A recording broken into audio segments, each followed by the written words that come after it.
Hello everyone, and welcome back to Nailing Your Thesis, our course on how to perform research. We just finished talking about peer review and how it is the key quality assurance measure of science. Now let's assume that you successfully passed peer review and the editor, still a scientist, provided you with an acceptance notification. Hooray, your paper is going to get published. Now you will meet and have to work with the publisher, the owner, if you will, of the journal or conference where your paper, your research work is going to get or is intended to be published. So that publisher will first need to define their relationship with you. So with respect to your work, they will need to strike up a contract with you that allows them to publish your work. Specifically, a publisher will ask any author of an accepted paper to sign such a contract for publication. And typically, not always, but typically it's a form or a contract that implies a copyright transfer. A transfer of the rights, usage rights, exploitation rights of the research work in its particular written form from you, the author, to the publisher. In the case of a copyright transfer, which is usually an exclusive rights transfer, the author loses any such usage rights. They transfer, in the Anglo-Saxon context, they transfer the copyright to the publisher, and in Germany they transfer usage rights. The original Urheberrecht may still be with the author, but for all practical purposes they transfer the usage and exploitation rights to a publisher. Once that has been done, the author lost all most rights to their work.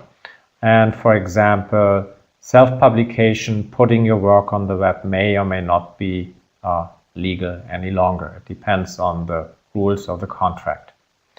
And after you've transferred those rights, really the only place or the only way that others can and should get hold of a copy of your work is through that new owner of the rights to the work, the publisher.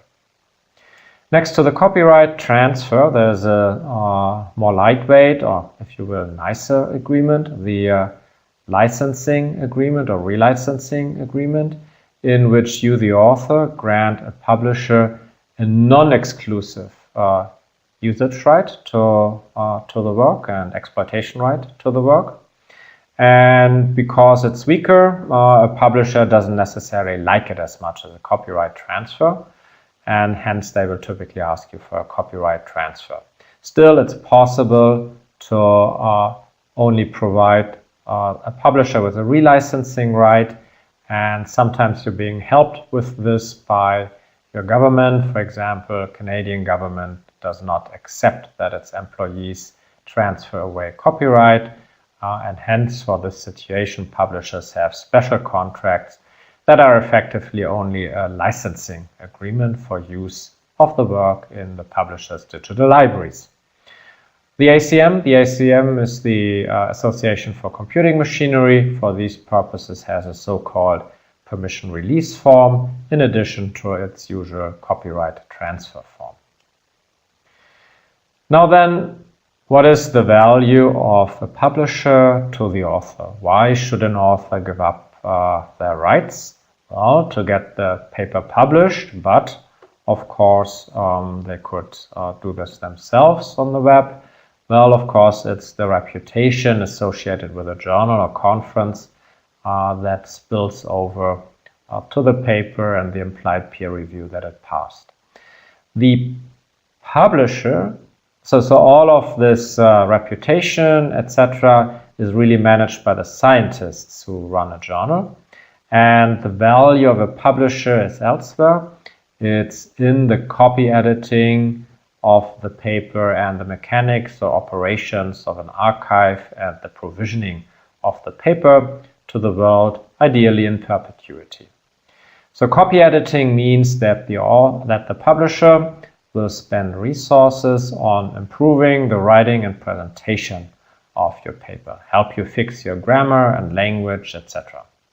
Archiving and provision of course is the making available of your paper on the web reliably over time, ideally again in perpetuity, so that people can download it long when you may have moved your own personal website or may have moved employers or wherever you yourself might have put your paper. It's the longevity that we expect or hope for of an archival publisher. The research work you put down in writing will not go away. It will stay around because the publisher is there for the ages. As to copy editing, here's an example of how well that works. Springer is a well-known academic publisher, well-known certainly in computer science circles. And here's a paper I published through Springer. And do you notice anything? Specifically, when you look at the title, you'll read the single vendor commercial open course business model. Now then, if you know that I perform research on open source business models, you'll quickly realize, oh no, that's a mistake. It shouldn't say open course as in open education. It should say open source as in open source software. And in fact, open source was the words in the title that I provided to the publisher. And for some unknown reasons, they simply changed that to open course. Now, I only learned of this in this author proof, which was provided to me only after the paper actually had been put on the website. So I wasn't even given a chance to correct it. It's the first and obvious thing that jumped into my face and that I saw, because as we have discussed, titles are highly important because this is a key component of how your research work is found.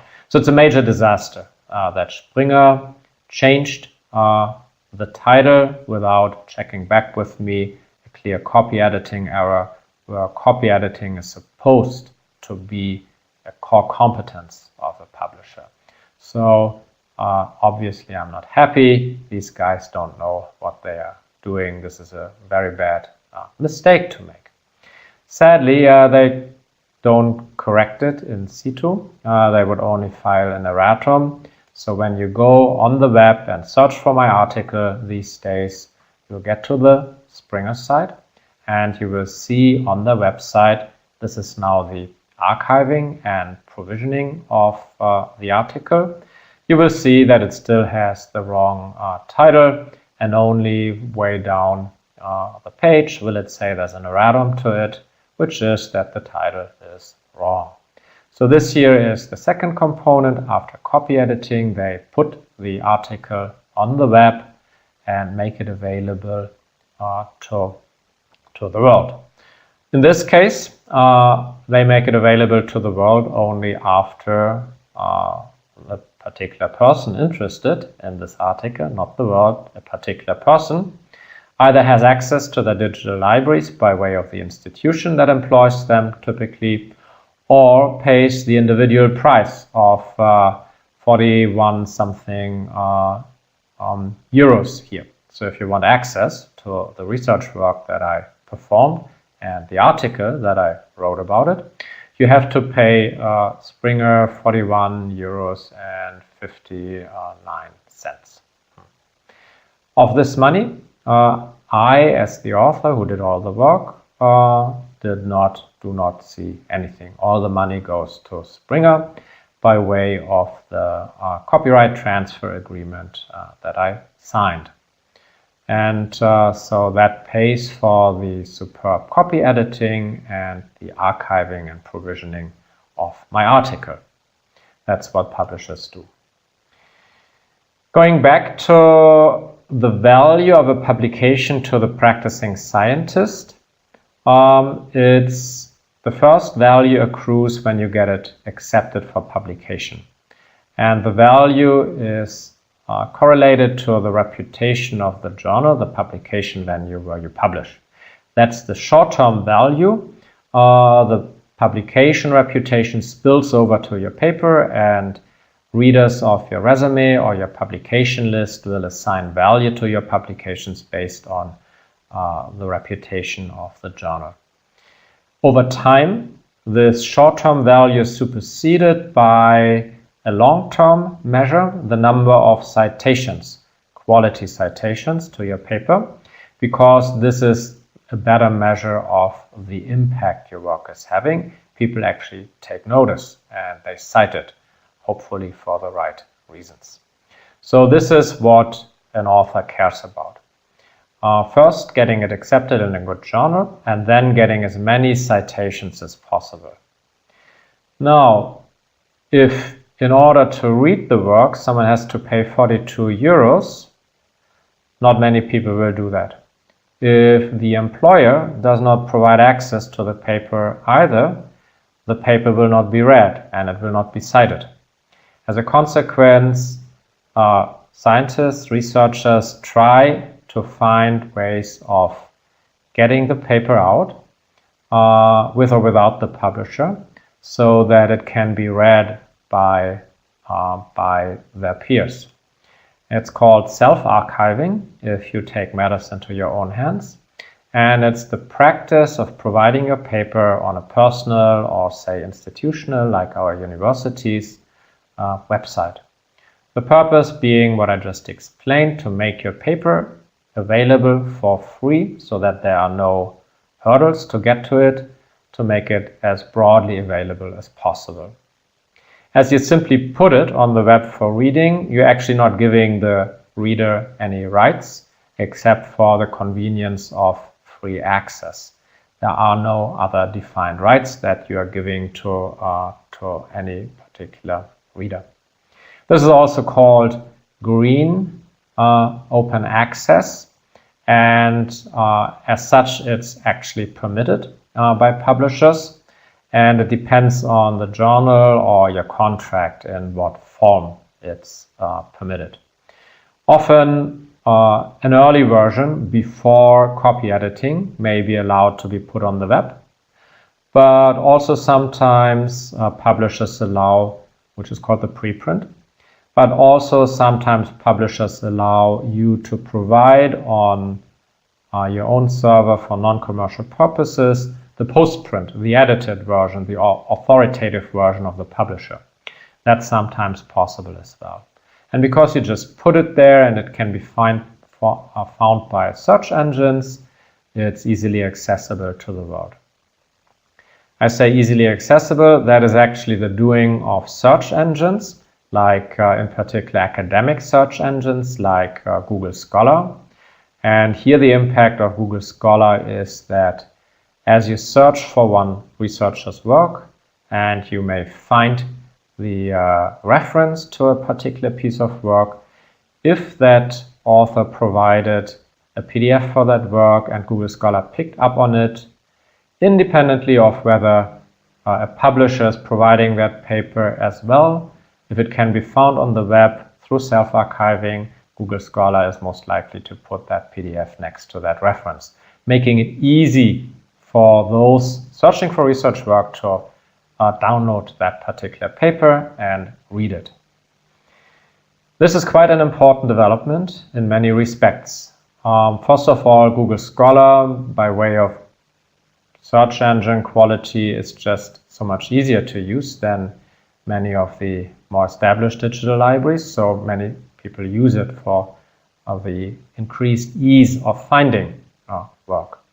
Also because it correlates available PDFs with the actual reference, not only will it provide references, it will provide direct access to the PDFs.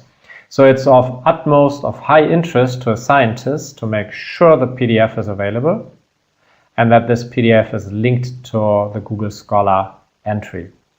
And this way you can sometimes subvert the 42 euro price or something like it that a publisher may be hiding your paper behind. In fact, if your research paper cannot be found easily, is available for free, the hurdle to go through by downloading it from some publisher's website, possibly paying or using an inconvenient service, will over time erode the chances of your paper of getting many citations. So ease of access is paramount, is of high importance to researchers. And try to do everything to get your paper out there. I, for one, have all my papers easily accessible on the web as PDF ever since my very first publication in 1994. Beyond green open access or self-archiving, publishers have discovered open access, true open access, also called golden open access, which is the practice of providing that publication for free by the authoritative owner, now the publisher of the work. And it's not just making it available for reading, it's making it available with a defined rights grant, like the right to read, to use an excerpt, and to distribute, etc. These rights are often provided by licensing the work under a particular license, are commonly these days one of the Creative Commons licenses, for example, the CC BY license. Now, why would a publisher do that if they otherwise can earn €42 every time someone wants to download and read your paper? Well, the publisher turns around and will ask the author to pay for the service of the publisher to make the work available for free to the world. So if the author actually pays the open access fee, then the publisher will say, all right, I earned enough money, kind of, and will make the paper available for free on our website as part of a journal or conference proceedings, in such a way that there is no login necessary, no payment has to be posted by the reader. And this will sometimes cost the author dearly. So in consequence, many authors choose to do this, and also many authors choose not to pay for open access, but rather simply use the self-archiving option, hoping for Google Scholar to do the rest. To give you an idea of the cost, since we want to talk now about the publishing business, the business of scientific publishing, here are some fees, open access fees, for publishing one article in one journal. The academic pediatrics journal, provided by the commercial publisher called Elsevier, charges $3,000 for one paper to be published, provided as open access on its website from the authors of a paper. The journal itself, Academic Pediatrics, is marked here as hybrid, which means it publishes both open access articles where the authors paid for open access, as well as articles where the authors didn't want to pay this because they couldn't afford it, or they don't believe in the open access model, or the author pays open access model, and hence they transferred all the rights to Elsevier, and Elsevier will now make its money by charging each individual download of the non-open access paper, or by charging the libraries, etc. We'll get to that. As you look through this list here, just an excerpt from the Elsevier price list for open access fees. It ranges from less than $2,000, the cheapest I can see here is $1,100 all the way to $3,000. Now, if you've heard the name of Elsevier, you know that it's a pretty rabid commercial publisher. However, open access fees are often that high. Here are the open access fees of the PLOS, Public Library of Science series of journals. PLOS is an entity, a non-profit foundation that was founded with the goal of providing open access papers to the world. And so they created new journals. They wanted to free themselves of the burden of the commercial publishers. So they have all the best intentions. And still, when you look at this, the open access fees you have to pay to them are as steep as those you pay to Elsevier. So here, PLOS Biology costs $2,900 to have a paper published. Now, PLOS, being a non-profit, supposedly has to break even, so you may think that then these must be the true costs of publishing, but that is hotly debated. I, for one, cannot believe that providing, even if it's reliably, providing a PDF on the web has a lifetime value of $2,900. PLOS, we can say, at least makes an effort to help those who can't afford these fees by supporting them, lowering fees or waiving the fees for those who can show that they cannot afford it. So as you can see, open access, where the author pays for the publication, mechanics, operations, is quite expensive. Here is how the Association for Computing Machinery gives you, as an author, options. The ACM provides 3 options. The classic copyright transfer I mentioned in the beginning, where you simply hand over everything to the ACM, and they may or may not, they may defend your work in court if someone abuses it. The licensing agreement, where you keep some of your rights and you non-exclusively transfer exploitation rights to the ACM. They say they may or may not then defend your rights in court. Both cases are not open access, so you'll have to pay the ACM if you want to get access as a reader. Now these days, the ACM also provides an open access option. An author pays open access option, where for a fee you can get your paper published and provided for free with a defined rights grant on the ACM website as part of the ACM Digital Library. Now then, tell me, which option would you choose if you wanted to publish a paper in an ACM journal? All right, I hope that was a fruitful and interesting discussion. Here's my take at it. In general, the licensing agreement, if you can get it, is better than the copyright transfer. The comment about defending your rights in court, to me, appears to be a red herring. I've never seen that there was much of a need to defend the rights to your work in court. Not once on a large scale did I see abuse of anyone's research work. The author pays. Golden open access is an option, all right.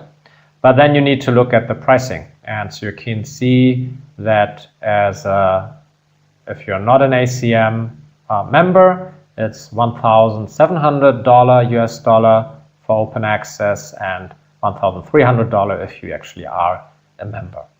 I still find this rather expensive. I still believe this is not anywhere near the actual cost of providing your paper long-term, reliably, but that's how it is. So given that the ACM has a strong and liberal self-archiving option, I usually go with that option. Moving on to the publishing business itself. We got a glimpse already of how the publishing business makes money. The revenues obviously are if the publisher offers open access, author pays open access, and they may charge you the open access fee, and or it's either equivalent or it's separate from an additional article processing fee that they may charge you. So they may make money off the author trying to publish a paper. Then they make money off any one reader who, if the paper is not open access, wants to download it, but doesn't have access through an institution. So these readers may have to pay the individual single article charge of $30 or €42 in the case of Springer. The real breadwinner, however, for the traditional, certainly commercial publishers, but also non-profits like the ACM and IEEE, are the digital libraries, and granting institutions like universities access to the digital libraries maintained by these publishers. In that case, the institution pays, and you as a member of the institution gain access that way, but the institution pays for access not just to a single instance of one article, but really broad-based access to a journal, typically every single journal issue and every paper in there over the history of that particular journal.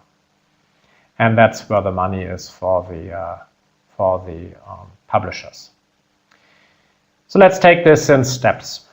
We know that Springer charges €42 for access to a single article from a single journal. Now, what do you think a publisher charges an institution for access to one journal? So all the issues of one particular journal over the history of its lifetime. Here are a couple of options. The publishers might look at the cost of providing the journal and charge the university that much money, or something else. What do you think? Well, I hope that was an interesting discussion. The reality of journal or article pricing is it's a pure fantasy price. It only exists in the human's head.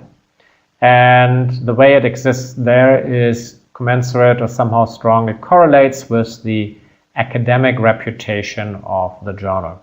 So the publishers will demand, as always, as much as they can, and they can demand more and higher prices the higher the academic and scientific reputation of a journal is, meaning the more demand there is by researchers in the field to get access to that journal. What that then means is prices like this. This is a screenshot from our university library homepage. After our head librarian sent all professors an email asking for help in dealing with Elsevier, she also sent out a link to this page where you can see that access to a single journal, here a biology journal, can cost up to €25,000 for a given year. So these must be annual prices. The next cheaper journal is still €24,000 a year for access to that journal online. And it goes on and on like this. Of the 20 most expensive journals, all of these having prices in the 5 digits like this. Elsevier, I think, had 19 of the 20 most expensive journals that our university library is paying for. Now you can do the basic math here, which is, let's say there are 20 journals in biology of €25,000, and then a large university, general university like FAU, has 20 or more disciplines, all of which want their 20 journals. In the 20 disciplines in the engineering faculty, this quickly adds up to pricing, payments to be made to Elsevier in the millions by one university. And then Germany has hundreds of universities, and then there are obviously other countries, many of which are larger and have more universities than Germany. So it's quite lucrative. Is it weighed? Is it balanced by the expenses of publishing? Not quite. The cost of publishing, the expenses these publishers have are for their staff, sales and marketing staff, copy editing staff, often done poorly, as we saw in the beginning, and of course the operations of websites, etc., etc. Most importantly, the actual content for which all of this is being done, the research work, that is provided to them for free. The actual research work is paid for by taxpayer money or through industry projects at universities and other research institutions. The writing up of the research work in the form of consumable entities like research papers is done by research scientists. Also no costs accrue to the publishers, and the selection process, the quality assurance process, the peer review process, all of this is done by scientists for free. Hence, most of the work, or that part of the work that would be by far the most expensive work, the original research, that is provided to the publishers for free. It's quite a smart business, a nice business to be in, given that others are doing the work. And it reminds me of the old advice from economics to very clearly, cleanly in your mind distinguish those who create the value from those who appropriate the value. It's the scientists who create the original value, and it's the publishers who appropriate, who benefit from that value much more than the scientists do. Specifically, Elsevier, as one of the many publishers, there are others. There's Wiley, there's Springer, there's De Gruyter, but specifically Elsevier has recently, or actually over many years, ruffled feathers as the most rabid, the most aggressive of all commercial publishers on various dimensions. Its journals are significantly more expensive than, for example, non-profit journals operated by non-profit organizations like the ACM. They use business practices of bundling journals in such a way that in order to get access to that one really important journal that everyone cares about, you also, as part of the bundle, have to buy and pay for minor journals that much less people care about. And the contracts say that Elsevier at any point of time can move journals around in baskets, and you're still stuck with the contract, so-called adhesion contracts, Knebelverträge, which are multi-year contracts, and you can't do anything about it if, can do not much about it if Elsevier changes the terms of these contracts. Finally, adding insult to injury, Elsevier has built-in clauses of simply increasing cost over time, incrementally, by at least 5% each year. All in all, a very sweet deal for Elsevier and really making sure that the universities pay. To you, as students, well, it might imply, for example, that you pay more for food because we have to take care of the university libraries as well. This has become so bad that at some point of time, pretty much every country on this planet tried to negotiate with Elsevier and other publishers, but most notably Elsevier, by organizing its universities and other research institutions in some sort of a buying community, buying consortium. Right now, this is very much happening so in Germany as the Projekt deal, where more than 60 universities have joined forces to get better conditions from Elsevier. Right now, this is stuck. We hope this will eventually unfold and be resolved. But right now, it's come to a grinding halt. And right now, we do not have access to the Elsevier journals any longer. It doesn't bother me as much as a computer scientist as it may bother other disciplines. And of course, thanks to Google Scholar, which helps you find PDFs properly, legally or illegally, and also thanks to illegal ventures like Sci-Hub, you can download these days publications for free against the will of Elsevier in order so that you can access these nevertheless. Ultimately, you may have to make a choice. Do you want to cite Elsevier work or not? You may have to if an editor insists on it, but sometimes you're able to find alternative, more open or openly available publications, and maybe you should go with those. So what this means, what this means for authors is that you should probably not support Elsevier, submit any quality research work you have to publication venues, pub journals that are not as aggressive as Elsevier. I usually say you should only submit to Elsevier if you don't want your paper getting cited, if all you want is the peer review, the acknowledgement of quality work, but you have no expectations about your paper getting cited. It's questionable then whether it's worth publishing, but hey, at Elsevier, if it's behind a paywall, you don't have your paper available to the world, it's not been published, it's basically been buried. And as such, it may remain buried and you still get your academic value from the peer review. If it's a high quality paper where you expect lots of citations, by all means don't go with Elsevier.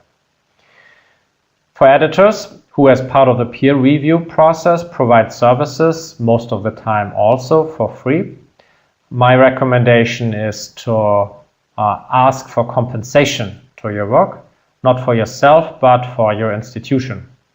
I occasionally get asked to become an editor for some Elsevier journal, and I always come back with, well then, please provide free access to the journal to my university as a compensation for my editing services for the journal. Well, Elsevier always said no, so I'm not an editor of any Elsevier journal and don't really expect to become one at any future point of time, at least not until Elsevier drastically changes its business practices. All right, yet another turn in the book of scientific publishing. You've seen this paper. What's wrong here? Well, I hope you had a good discussion. The obvious thing that's wrong here is really bad English. That's not even proper grammar. So first of all, you can see the authors are not good speakers of English. Next, you can look at the dates when the paper was received, revised. Apparently there was one circle of revision, or at least that's what it says here, and then acceptance notice, and finally publication within a few months. That is so fast that it's hard to believe that a proper peer review process was being carried out. And finally, while apparently the authors didn't speak English well, the journal here, the Intelligent Information Management Journal, did not care to provide proper copy editing, because that obviously is a research paper or some sort of paper that has not been copy edited. So you have failure on the level of the authors, of the peer review process, and with the publisher. All of which led me to the conclusion that the publisher here, a company called SCIRP, SCIRP, is a so-called predatory open access publisher. Now, a predatory open access publisher is a somewhat recent phenomenon. It's a commercial publisher of articles that had no notable quality assurance take place. So all of the things we consider important about science, in particular the quality assurance by way of a peer review process, is not properly being carried out here. Basically, the publisher takes any paper that comes in, charges an open access fee, that's the goal, and then just publishes the paper, calling it a scientific article, even though there was no scientific quality assurance process by way of proper peer review. You can recognize such a publisher typically by the large number of journals they offer and the aggressive ways by which they market these journals to scientists, asking for submissions. All of these submissions typically then are accepted because each published article means the author has to pay the open access fee, because all of these journals are open access only journals. So basically, the scientists who submit to these journals will get that paper accepted and they pay for it, but they do not get the reward in the sense of a reputable journal standing in with its name and the reputation of the editors for the high quality of its papers. These publishers are solely a business. It's a business proposition. It's high prices, as you saw, that can be charged for open access, and scientists are always pushed hard to publish as much as they can, sadly. Hence, there are now a large number of these predatory open access publishers. These publishers may look legitimate. When you look at the SCIRP website, you will actually see how they look pretty solid. Lots of talk about the review process, about code of ethics and conduct, proper conduct, etc. Now, this may be, I don't know these guys, this is a Chinese publisher. This may well be a thriving business. And so now that I just pointed out that they are a predatory publisher and they may probably have earned already quite some money, I might be in danger of being sued that they claim they are not a predatory publisher. So help me out here. How can I prove, how can I show that my claim that SCIRP is a predatory open access publisher is true? How can I defend myself? How would you go about finding that out?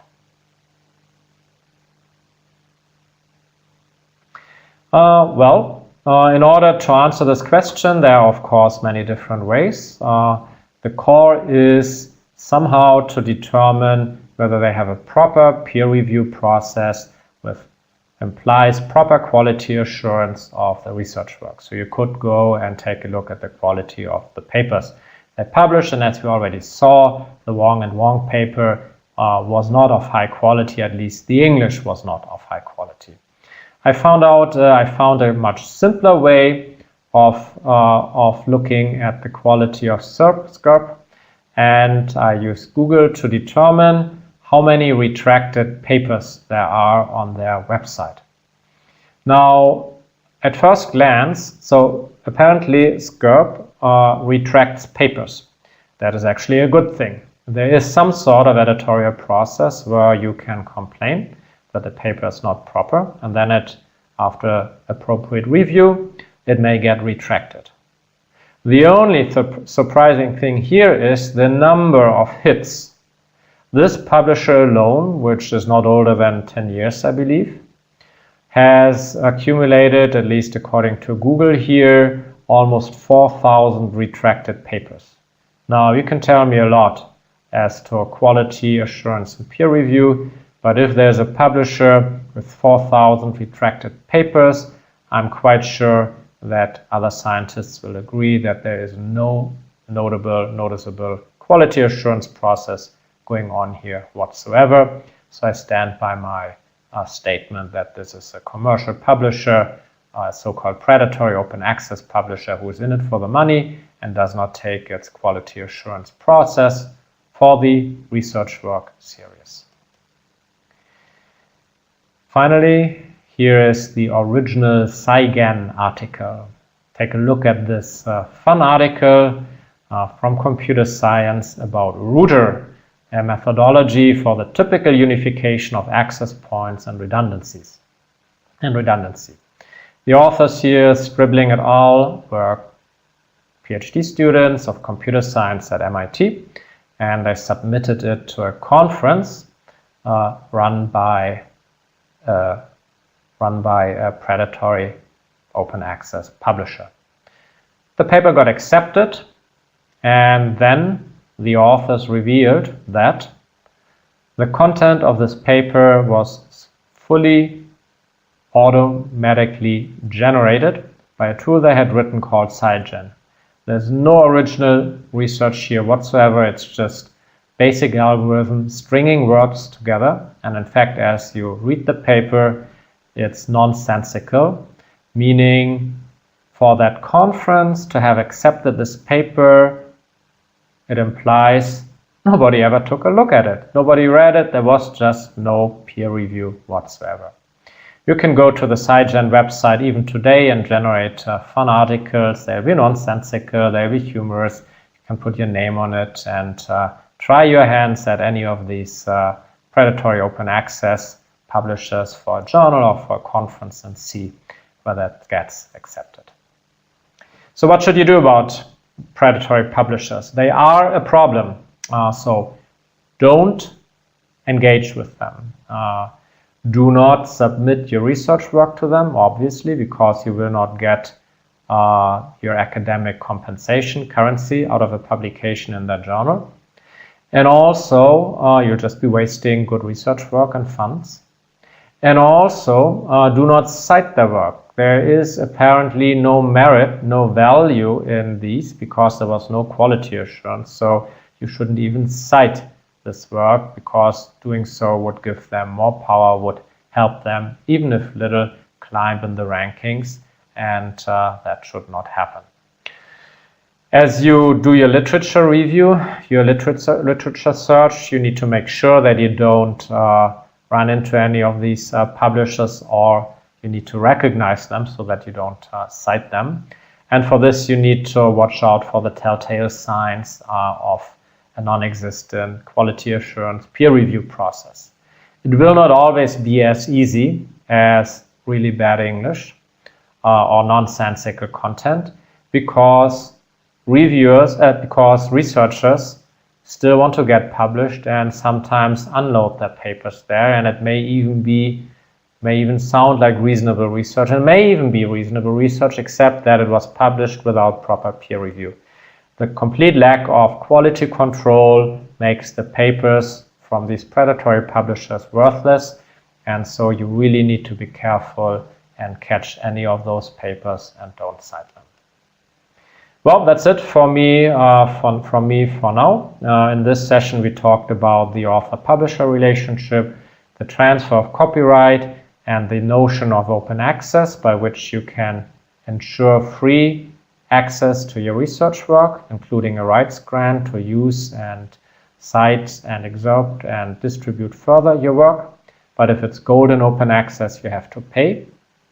We then saw how the publishing business works, how much money is to be made there, and how some publishers are taking this to their extreme, leading me to the conclusion that you should basically always go with non-profit publishers who are in it not for the purposes of making money, but for the purposes of science.